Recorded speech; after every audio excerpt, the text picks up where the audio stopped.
Go on. I'm John McKay's first team coach Martin Tyler after this afternoon's 1-0 win against Thurrock. Martin, did we just about shade that on chances? Well, yeah, I thought in the first half we were the better side. We had the better chance in the first half, maybe not the second half, which, you know, bearing in mind so much football being played by both these clubs today, and it's a tough old game to end the week. They had the same sort of schedule as us, so you know, we weren't bleating about it. In fact, we told the players that, said, look, you can't use this as an excuse. But we said to them at half-time, look, you've had a fantastic week. You know, we played probably as well as we played for 6 or 7 weeks at Margate. We thoroughly deserved win there. You know, we got the cup semi-final out of the way with the right result as well.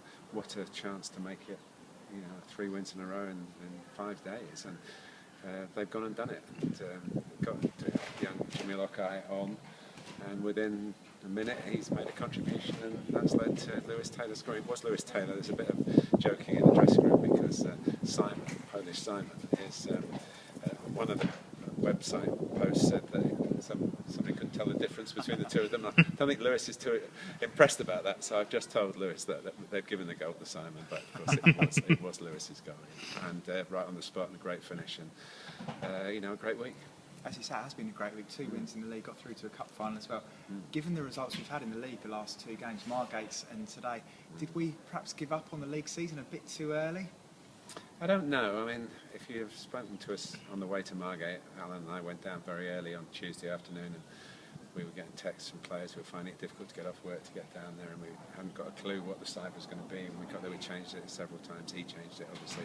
The final time got the lineup that turned out to be really well.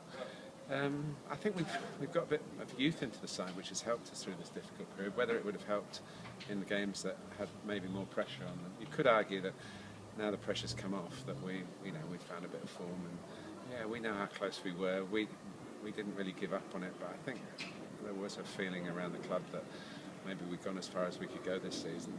Yeah, if we'd look back a couple of results here and there, the Whitehawk situation, yeah, probably we should have done better. Sweeney played today as centre-back again. Das said in an interview a couple of weeks ago that he was going to build next season's team around the young lad. Where do you see him building that team around? Centre-back or centre midfielder? Well, he offers us great possibilities in both positions, and he's been an outstanding signing, and of course that's another reason why we've done so well. I mean, the goal against Whitehawk was sensational, and maybe we should have given him the thrill of winning that game with that goal, which put us in a winning position. But I think the teams that are above us have been a bit more consistent. We've got to try and get it right for next season. There's a lot of potential in the young players that we've got. Say Jamil Okai is actually through our own academy, which is great.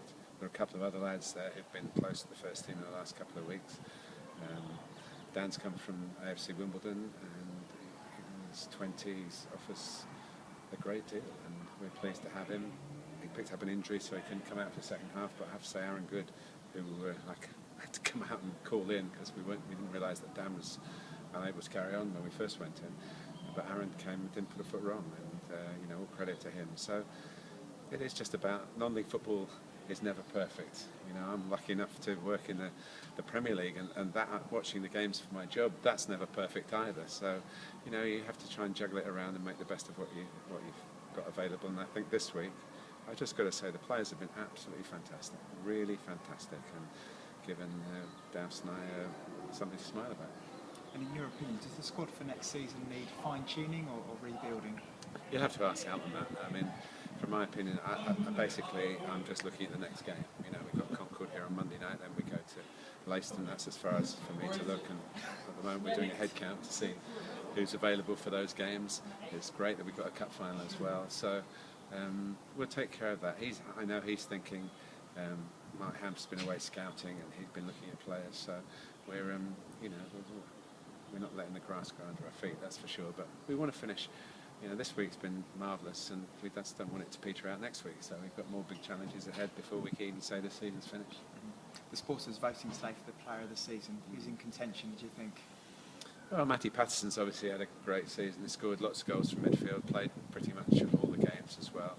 And given that when he was here the season before, he didn't give any real glimpse.